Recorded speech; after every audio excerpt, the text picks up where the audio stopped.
আলহামদুলিল্লাহ সারা সুন্নি মুসলমানের জন্য এদারায়ে শরিয়া একজন মুহাফিজ এবং পাশওয়ানের নাম হলো এদারায়ে শরিয়া। এদারায়ে শরিয়া কে আল্লাহ রাব্বুল আলামিন সেই শক্তি ধীরে ধীরেই শহীদ আল্লাহ যেন প্রদান করে। আর এদারায়ে শরিয়া বাস্তবে রাজমহলের এদারায়ে শরিয়া যেন হয়ে ওঠে।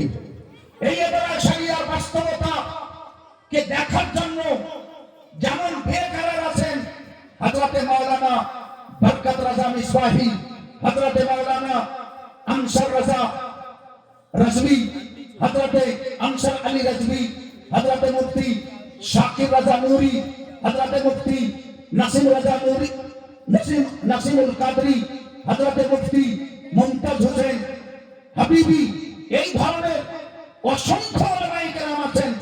আমি সবারই নাম বললে এক একশোটা নাম হবে। স্টেজে যতটা মওজুদ আছে আমি এই পর্যন্ত ইত্তেফা করছি, এখান থেকেই যথেষ্ট মনে করছি যে আপনারা জানুন বুঝেন যে এদারায়ে শরিয়ার কত লম্বা একটা মন্তব্য আছে। এদারায়ে শরিয়াতে বহু দিনের মারামারি ফাটাফাটি, জমি দিব না ইচ্ছে করে বেশি করে আপনাকে আমি ঝাড়খন্ডি বাবার মতন জোকারি করতে আসিনি। কথাটা শোনেন, জমি দিবে না, চাচা ভাতিজা নাম লিখছি না, জমি দিব না, ই বলে জমি ছাড়বো না, ই বলে জমি দিব না, ই বলে ছাড়বো না, এরকম টানাটানি কয় বছর থেকে হচ্ছে। সমাজ বলছে কিছু হয় না। আচ্ছা একটা কথা বলে, এই যুবকেরা, তোমরা যদি 4-5 জনে মিলে বিড়ি খাও আর মৌলভী সাহেব চলে যায় তো তোমাদের হাত পুড়বে না, হলে বিড়ি পুড়বে কি পুড়বে না? এরকম হবে না? এটা ভারী যা বিড়ি খাতে হাতের তলে লুকিয়ে দেখা, তাকে হাতে পুড়ছে আর বিড়িও পুড়ছে, বেচারা মৌলভী সাহেবও যায় না। এক কথাই আমাদের সুন্নি জামাতের, রাজমহলের সুন্নি জামাতের জনসাধারণ আওয়াম আলিমকে দেখে যথেষ্ট সম্মান করে, যারা ছন্দে বল সুবহানাল্লাহ। তাই এদারায়ে শরিয়া হতে মাত্র 4 জন মুফতি গেছিলাম, আমিও গেছিলাম, মাওলানা বরকত রাজা মিসবাহি গেছিলেন, মুফতি নাসিম রাজা আল কাদরি গেছিলেন, মুফতি শাকির রাজা নূরি গেছিলেন। আলহামদুলিল্লাহ ওখানে যাওয়ার পর যদিও সারা দিন লেগে গেছিল আমাদেরকে, আমরা যে ওখানে মীমাংসা করলাম, জমির ভাগ জমিওয়ালাকে দিলাম, সহি ইনসাফ করে আসলাম। কেমন করে? ওখানকার মরল, ওখানকার মুখিয়া, ওখানকার বিশিষ্ট লোকজনকে আমরা সাথে নিলাম। আমরা 4 জন মুফতি, ওখানকার 2 জন আলিম মিলে আমরা বসলাম। জোহরের নামাজ জামাত সহকারে, বিচারে কোনদিন জোহরের নামাজ জামাত সহকারে হয়নি। এদারায়ে শরিয়া বিচার করতে গেছে, জামাত সহকারে নামাজ আদায় হয়েছে। জোরে বলো সুবহানাল্লাহ। জামাত, আমি যদি মিথ্যা বলছি জিজ্ঞাসা করলেন মুফতি নাসিম সাহেব আছেন এখানে, জিজ্ঞাসা করলেন মুফতি শাকির রাজা আছেন এখানে। আসরের নামাজ জামাত সহকারে হয়েছে, মাগরিবের নামাজ হয়েছে। আরতির রাত যদি খালি গাজালিয়া শুননে वाला, গাজালি শুনলে করলে চলাম, কোন মাতলাবই রাখে না। আমি ইসলামিক সোসাইটিতে কি হচ্ছে হয় না একটু তো তোমরা বুঝো না, পুরা 3 দিন পরে কল করছে, বুঝতে তো তোমাকে হবে। এদারায়ে শরিয়াতে কাজ তো তোমাকে করতে হবে। শুধু গজল শুনতে আসিও না, গজল শোনার ইচ্ছা করে মোবাইল বাজিয়ে গজল শোনা নিও, এমনি করে ফটোলে দেখেন ভিডিও। এত বড় স্টেজ, তোমাকে কিছু তৈরি করতে হবে বাবা, ভালো করে নিবে। তোমাকে সুন্নি জামাতের জন্য কোনো কাজ করতে হবে। আল্লাহ তোমাকে টাকা দিয়েছে, পয়সা দিয়েছে, তুমি খরচ করছো, এখানে সেখানে খরচ করে দিচ্ছ। তোমার 10 টাকা, আর 10 টাকা, আর 20 টাকা, আর 50 টাকা, আর 100 টাকা, আর 1000 টাকা যদি একত্রিত করা যায় তো লাখ টাকা হবে। আর এই লাখ টাকাতে এদারে শরীয়তের পক্ষ থেকে সারা রাজমহলে সুন্নি জামাতের জন্য কাজে লাগবে। আপনি মজবুত করবেন এদারে শরিয়াকে, তবে তো এদারে শরিয়া গরিবকে কম্বল দিতে পারবে। আপনি মজবুত করবেন তবে তো এদারে শরিয়া বন্যাপ্রহীত, বন্যায় কবলিত বিয়ার দাহানের মানুষ ডুবছে, মরছে, ছাতু পাই না, খাবার পাই না। এদারে শরিয়া আপনার টাকা আপনি যেতে পারছেন না, এদারে শরিয়া ভাতের হাড়ি পর্যন্ত ওখানে নিয়ে যাবে। আরে বল সুবহানাল্লাহ। এদারে শরিয়ার কাজ হবে, আপনাকে মারামারি ফাটাফাটি এদারে শরিয়া করতে দিবে না, আপনাকে হানাহানি খুনাখুনি এদারে শরিয়া করতে দিবে না। এই কথাটা কালকে দরকার ছিল, কিন্তু আজ যোগে রাখতে রাখতেও আমার বন্ধুগণ হযরত মাওলানা আনসার আলী রাজভী বলছে তোকে এদারে শরিয়া বাদ দিয়ে কিছু কইতেই মিলবে না। তো যাই হোক বন্ধুগণ আমার, আজ শুনলেন আপনার কাছে আমি এদারে শরিয়া কি দরকার আছে এবং এদারে শরিয়ার কাজ কি আছে। চলাই বন্ধু চলাই, সুবহানাল্লাহ। তুই টাকা দে না দে, কাই চা খেয়ে দেবে তোকে, ঠিক আছে? মাশাআল্লাহ, আলহামদুলিল্লাহ 10 টাকা দিয়েছে, পয়লা 10 টাকা পেয়েছি ইনশাআল্লাহ। এখানে দাদা বলছিলাম কথাটা শুনে আপনাকে মজবুত করতে হবে। ওখান জায়গাতে আমি যখন বলছিলাম জমি আর দামি জমি, জি 1 কাঠা জমির দাম 12 লাখ টাকা। এর মানে বুঝে নিতে হবে যে ওটা বাজারও আছে আর মোড়ের মাথাতে জমি আছে, আর জমি খান টুকরা হয়ে আছে এক জায়গা, দাম হবে না? হবে না? এইরকম দামের জায়গা কে ছাড়বে? তো ওখানে আলহামদুলিল্লাহ এদারে শরিয়ার বরকতে মাগরিবের নামাজের পরে পরে ফয়সালা হয়ে গেল, দোনো পার্টি রাজি হয়ে গেল। জমি যাদের যাদের হক ছিল তাদেরকে এদারে শরিয়া সমাজের লোককে নিয়ে তাদের হক তাদেরকে হস্তান্তর করে দিলেন। যারা শুনতে বলো সুবহানাল্লাহ। এই সওয়াব আপনাকেও পাওয়া যাবে, কারণ আপনি এদারে শরিয়ায় যোগদান করেছেন। এদারে শরিয়ার আলিম কাজ করা মানে আপনার কাজ করা, আপনাকে নাকি পাওয়া যাওয়া। এবার শুধুমাত্র এই ধরনের কাজ কবে থেকে আরম্ভ হয়েছে? আমার মায়েরা, আমার বোনেরা, বহু মা বোন এমন আছে মরদ বিচার করে দেয় না, মুখিয়া বিচার করে দেয় না। কেনে দেয় না? যার বৌমা মুখিয়ার ওটা হলো বড় ভাই, তো বড় ভাইয়ের উপরে মুখিয়া বিচার বসাতে যাবে। আর ওই মুখিয়ার বড় ভাতিজা এই বৌমাটাকে নিয়ে যায় না। এই বৌমা দুটা ছেলে পেলে নিয়ে আছে, এই বৌমা কি করবে? এদারে শরিয়ার কাজ এটা নয় যে ছুরি মানে ছুটি ছুড়ান করে দেবে। এদারে শরিয়ার কথা কাজ এটা নয় আপনাদের মাঝখানে বিচ্ছেদ পয়দা করে দিবে, আপনাদেরকে আলাদা করে দিবে। প্রথমত এদারে শরিয়ার কাজ এটা যে দোনোজনকে মিলিয়ে দিবে। যারা শুনতে বল সুবহানাল্লাহ।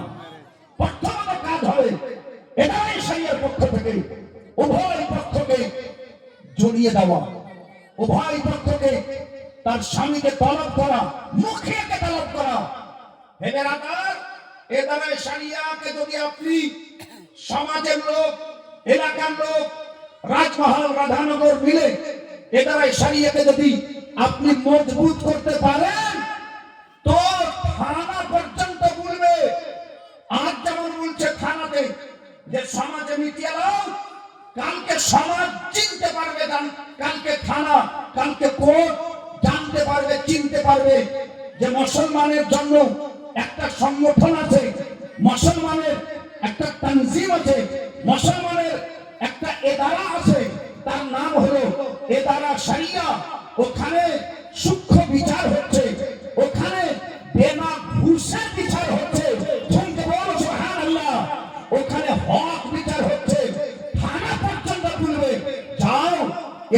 শরিয়াতে বিচার বুঝিয়ে নাও, আপনার বিচার এদারে শরিয়াতে হয়ে যাবে। আপনাকে এদারে শরিয়া আসতে হবে না। আমার কোন এই ধরনের জর্জরিতা উৎপীড়িতা মেয়ে, কোন বোন, কোন মা, কোন খালা যদি যে এদারে শরিয়াতে নোটিশ করে, এদারে শরিয়াকে জানাই আমার সাথে এই ধরনের দুর্ব্যবহার হচ্ছে, আমি ইনসাফ পাই না, ইনশাআল্লাহ এদারে শরিয়া সেই কাজে হামেশার জন্য আপনার একটা ডাকে এদারে শরিয়া আপনার দেহি পর্যন্ত হাজির হয়ে যাবে, ইনশাআল্লাহ হবে। এদের বহু রকমের সংকল্প আছে।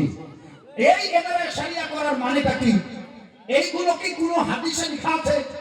এইগুলো কি কোনো কোরআনে লেখা আছে? তাহলে শুনুন, বুখারী শরীফের হাদিস বলছি। এখন পর্যন্ত দুরূদ পড়িনি মনে হয়, না পড়েছি?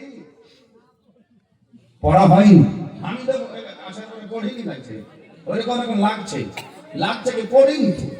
হ্যাঁ, আর আমরা সুন্নি জামাতের লোক, ভাত দু লোকমা কম হলে চলবে, কিন্তু দুরূদ কম হলে চলবে না। হ্যাঁ, তাহলে একবার মহব্বতে দুরূদ শরীফ পড়েন, আল্লাহুম্মা সাল্লি আলা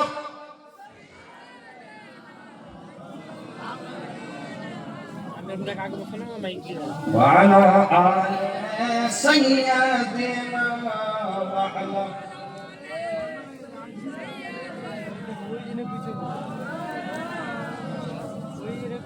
সাল্লাল্লাহু আলাইহি ওয়াসাল্লাম।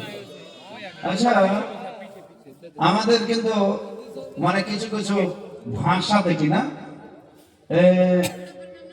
কত রকম করে শিখিয়ে দিছি, তবু লা ইলাহা ইল্লাল্লাহ এরকম আছে না? নাই, লা ইলাহা ইল্লাল্লাহ মুহাম্মাদুর রাসূলুল্লাহ, লা ইলাহা ইল্লাল্লাহ। এই লা ইলাহা ইল্লাল্লাহ কোন চাস্তো ভাইয়ের কথা রে? লা ইলাহা ইল্লাল্লাহ কি? লা ইলাহা ইল্লাল্লাহ, জোরে বলো, লা ইলাহা ইল্লাল্লাহ মুহাম্মাদুর রাসূলুল্লাহ।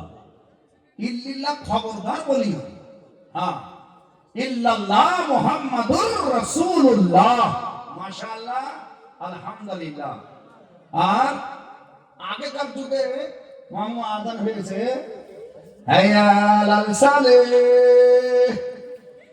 ওগুলা তার নেই, আলহামদুলিল্লাহ। তবুও কিন্তু কিছু কিছু মসজিদে আযান হয়েছে, সারা জীবন আযান দিতে দিতে বুড়া হয়ে গেল। আল্লাহু আকবার, আল্লাহু আকবার, আছে না?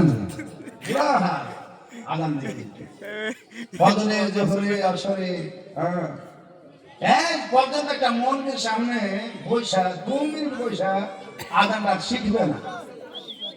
আর অর্থের মানে খুশফাহমি কি আছে?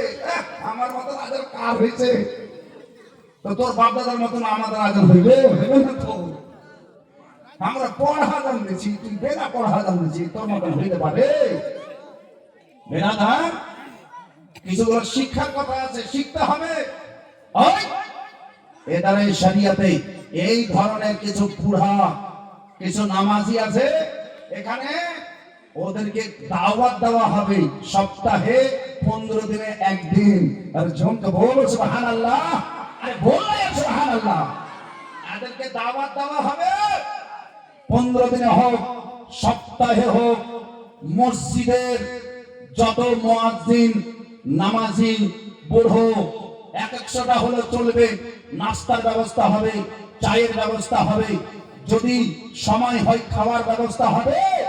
আর এই ধরনের ব্যবস্থা করে কমপক্ষে তারা যেন আযান ভালো করে দিতে পারে, এই কাজ এখানে শরিয়া করবে।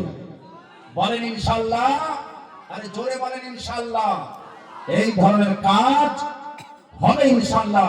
তারপরে আযান দিবে, তা আপনি ভাববেন যে এই বুড়াটা বদলিল কি করে রে, একে কে বদলাতে পারলো? হেবেরাদার এনারই শরিয়ার মাথায় অনেক চিন্তা আছে, মাথায় অনেক ভাবনা আছে। শুধু চাই আপনাদের সাথ, আপনারা সাথ দেবেন, ইনশাআল্লাহ হবে।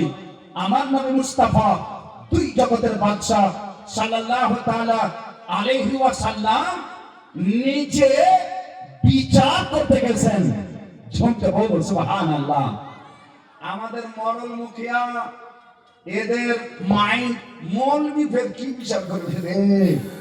মৌলবিকে কিছু দিন ডেকেছি, একটা যদি মৌলবি বিচারে চলে গেল, মৌলবিকে কিছু ডেকেছি, মৌলবিরা কাম করার, মৌলবি চাকি আল্লাহ আকবার নামাজ পড়বে, মৌলবি আল্লাহ আকবার আযান দিবে, মৌলবি বিচার করবে, নবী বিচার করেছে আর মৌলবি বিচার করবে না, এটা হতে পারে? আরে এটা হতে পারে? আকা মুস্তাফা সাল্লাল্লাহু তাআলা আলাইহি ওয়াসাল্লাম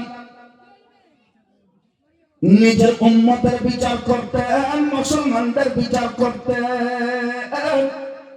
এই নবী মুস্তাফা ইহুদি নাসরানীরাও বিচার করতেন। আকা মুস্তাফা সাল্লাল্লাহু তাআলা আলাইহি ওয়াসাল্লামের মদিনাতে অনেকগুলো ইহুদি ছিল, অনেকগুলো নাসরানী ছিল। তারা নিজের সর্দারের বিচার, নিজের মডলের বিচার আমার নবী মুস্তাফার বিচারের সামনে কিছুই মনে করতো না। তারা জানতো আমরা যদিও মুহাম্মদ মুস্তাফা সাল্লাল্লাহু তাআলা আলাইহি ওয়াসাল্লামকে মানি না, তার কলমা পড়ি না, তার ধর্মে আমরা অন্তর্ভুক্ত নই, কিন্তু এটা আমাদের বিশ্বাস মুহাম্মদ বিন আব্দুল্লাহ জীবনে কোনোদিন মিথ্যা কথা বলেনি, বেবিচার কথা বলেনি। মুহাম্মদ বিন আব্দুল্লাহকে ডেকে নিয়ে এসো, মুহাম্মদ বিন আব্দুল্লাহ যদি আমাদের বিচার করে দেন তাহলে তিনি ন্যায় বিচার করবেন, ইনসাফের বিচার করবেন। আমার নবী মুস্তাফা ইহুদিদের বিচার করতে যেতেন, কাফিরদের বিচার করতে যেতেন। হেলে না হাদিসে বর্ণনা আছে আমার আকা মুস্তাফা সাল্লাল্লাহু তাআলা আলাইহি ওয়াসাল্লাম বিচার করতে গেছেন। নবী মুস্তাফা কাফিরদের বিচার কি করবেন? কাফিরদের যদি কাটাও করে দেয়, মুসলমানের আইনে আছে, মুসলমানের নিজামে আছে, মুসলমানের সংবিধানে আছে, যদি কেউ কাউকে কাটাল করে কেসাস আছে। কেসাস বলতে কতলের বদলে কতল করতে হবে। হাত কেটেছে, হাত কাটার বদলে হাত কাটতে হবে, নাক কাটার বদলে নাক কাটতে হবে, আর না হলে মাফ করে দিবে। এই দুটো জিনিস আছে, কিন্তু ওদের এতে মাফ করা নাই, ওদের এতে ফিদিয়া দেওয়া নাই। আমার নবী মুস্তাফা সাল্লাল্লাহু তাআলা আলাইহি ওয়াসাল্লাম দুনিয়াতে যত জাতি ছিল, দুনিয়াতে যত ধর্ম ছিল, নবী মুস্তাফা কালীন আজ থেকে 1400-1450 বছর আগে আমার আকা আমার মুস্তাফা সব ধর্মের সংবিধান, সব ধর্মের কানুন, সব ধর্মের আইন আমার নবীর জানা ছিল। যারা ঝুমকে বলো সুবহানাল্লাহ। তাহলে বিচার করাটাও, সালিশ করাটাও, মীমাংসা করাটা, সমঝোতা করাটা, সুলহ করা, এইগুলো কোরআনের ভাষা, এইগুলো হাদিসের ভাষা। আমার নবী সাল্লাল্লাহু আলাইহি ওয়াসাল্লাম এই ধরনের শিক্ষা নবী আমার শুধু মৌখিক দেননি, আমার নবী মুস্তাফা নিজের কর্মে জাহির করেছেন। এই নবীর হাদিস কওলিও এবং ফি'লিও আমার নবী মুস্তাফা নিজে করেছেন এবং নিজে বলেছেন। ফলত আলিম উলামাকে নিজের হাইসিয়াতে সমাজের বিচার করতে হবে। তার হাইসিয়াতটা কোন জায়গাতে বজায় থাকবে, তার ওয়াকার, তার সম্মান কোন জায়গাতে বজায় থাকবে, বজায় থাকবে ইনশাআল্লাহ। একটা জায়গা আছে, সেই জায়গার নাম হলো ইদারা শরিয়া। সেই জায়গার নাম হলো ইদারা শরিয়া। ইদারা শরিয়ার পক্ষ থেকে যখন যাবে তখন ইনশাআল্লাহ ইদারা শরিয়া আমাদের আসলাফ, আমাদের আকাবিরিন কায়েম করেছেন। এখানে কাজী স্বয়ং আলা হযরত বেরি শরীফের কাজী ছিলেন। যারা ঝুমকে বলো সুবহানাল্লাহ। কাজীউল কুযাত ফিদ দুনিয়া আলা হযরত কাজী ছিলেন। সেই আলা হযরত আজিমুল মারতাবা ইমাম আহলে সুন্নাত ইমাম মুহাম্মদ রাজা আলাইহি রাহমাতুল্লাহ রিদওয়ান নিজে কাজী, কাজী নিযুক্ত করতেন, যেমন হুজুর সাদরুল শরিয়াকে কাজী নিযুক্ত করেছিলেন। ফলত হে বেরাদার, এটা আমাদের আকাবিরিন শুধু নয়, আমার রাসূলুল্লাহ সাহাবীকে কাজী এবং মুজতাহিদ তৈরি করেছিলেন। যারা শুনতে বলো সুবহানাল্লাহ। সেহেতু কাজীর দরকার আছে। আমাদের এই রাজমহল সোসাইটি, এই রাজমহল সমাজ, সত্যি বলতে আমরা যদি এক কথাই বলি যে আমাদের রাজমহলে বহুল সুন্নি সমাজ আছে, এক চুল পরিমাণ ভুল হবে না। আমাদের সংখ্যা আলহামদুলিল্লাহ বেশি আছে। সেহেতু আমাদেরকে নিজের হিসাবে, শরীয়ত হিসাবে, যেটা আমার সমাজ শরীয়ত হিসাবে নিজ কাজ বা নিজের কোনো ইখতিলাফ বা নিজের বিবাদ মীমাংসা করতে পারে, আর এ দ্বারা শরীয়ত দাঁড়িয়ে করতে পারে, ইনশাআল্লাহ হবে। তাছাড়া বিবাহ হোক, তালাক হোক, খোলা হোক, ফাসকে নিকাহ হোক, তাছাড়া আপনার জায়েজ না জায়েজ মসজিদের মাসআলা, মসজিদের নির্মাণ, মসজিদের জায়গা হস্তক্ষেপ করেছে, এই ধরনের সমস্ত জিনিস হবে। আপনি শুনে খুশি হবেন, রাজমহলে এখন যেই কোনো জায়গাতে বেশিরভাগ ফতোয়া এদারে শরিয়া হতে হযরতে আল্লামা মুফতি শাকির রাজা দিয়ে গেছেন। বানাওয়াটে কথা বলছেন একটাও। রিসেন্টলি এক ফতোয়া আসলো, এমনই ফতোয়া যে ফতোয়াতে দেখলে মুফতি সাহেব হলেও আরো প্রশ্নকে দু চারবার পড়া দেখবে যে খুব জটিল ব্যাপার আছে। এই ধরনের জটিল ফতোয়া আমাদের এদারায়ে শরিয়া থেকে দেওয়া হচ্ছে, আর মানুষকে সান্ত্বনা দেওয়া হচ্ছে, মানুষ যেন ঝগড়া ঝঞ্ঝাট ঝামেলাতে না ফেসে যায়। হে বেরাদার, নিরপেক্ষভাবে কারো কোনো পক্ষপাতিত্ব না নিয়ে এদারায়ে শরিয়া নিরপেক্ষভাবে গায়ের জানিদার হয়ে আলহামদুলিল্লাহ কাজ করার চেষ্টাতে রত আছেন। আপনারা দোয়া করিয়েন যাতে করে এদারায়ে শরিয়া নিজের পায়ে দাঁড়াতে পারে। এদারায়ে শরিয়ার একটা বিল্ডিং যেন আমরা দেখতে পাই, শুধু এদারায়ে শরিয়া আমাদের মুখে যেন না থেকে যায়, আমরা যেন আঙ্গুলের ইশারাতে রোড থেকে দেখাতে পারি, ওই যে দেখো এদারায়ে শরিয়ার গুম্বাদ দেখতে পাওয়া যাচ্ছে। ইনশাআল্লাহ আমাদের মনের আশা একদিন ইনশাআল্লাহ পূর্ণ হবে। এই বলে আমি নিজের বক্তব্য আজকের জন্য শেষ করছি না, এখানে ব্রেক করলাম। ব্রেক কেন? কাল এখান থেকে শুরু করবো। হইবে না? হইবে তো? এই তো থোবড়া রাইতে পাগলা নেই তো। হ্যাঁ, এই কি আর বড় যাত্রী আসবে, কেন ছিনাছিনি হইবে, এই খালি আমার সমাধান সে খেয়ে থাকো। হ্যাঁ, ইনশাআল্লাহ কালকে আসবে হুজুর সাদরুল ফাজিল ফখরুল আমাসিল উম্মাতুল উলামা উস্তাজুল ফুজলা মুফাসসির মুহাক্কিক মুদাররিস মুফাসসির হযরতুল আল্লাম ওয়াল ফাহাম মুফাক্কির আহলে সুন্নাত ওয়াল জামাত হুজুর সাইয়্যিদ আশ-শাহ নাঈমউদ্দিন মুহাদ্দিসে মুরাদাবাদী আলাইহি রাহমাতু রিদওয়ানের পোতা কালকে নূরানি চেহারা নিয়ে পীর সাহেব কিবলা ইনশাআল্লাহ আসছেন। ঝুমকে বলিয়ে সুবহানাল্লাহ। কালকে দেখতে পাবেন হুজুর সাইয়্যিদ শাহ নিজামউদ্দিন নাঈমি মুরাদাবাদী সুম্মা দুবরাজপুরি, উনি কালকে তশরিফ নিয়ে আসেন। আর কালকে আসবেন আরেকজন ব্যক্তি যার নাম শুনলে আপনাদের কলজায় শিহরণ এসে যাবে। अरे सीट नहीं तो क्या ईट में बैठ जाओ। अरे झूम के बोल यार, अरे बोल এইরকম বক্তব্য বলবেন। তিনার নাম বালিয়াবি সাহেব জি, উনি আসবেন কালকে। বালিয়াবি সাহেব চলে আসবেন একদম গাড়ি আসবে আসবে, তার সাথে সাথে দুটো হ্যাঁ ওরাও আসবে। কাল চমৎকার জলসা হবে ইনশাআল্লাহ। আর আগে ভাগে চলে আসিও, এই ওদিকে পুতলা চলে যাবে। শাহিদ ইসলাম মাদ্দাহে খাইরুল আনাম হযরত জনাব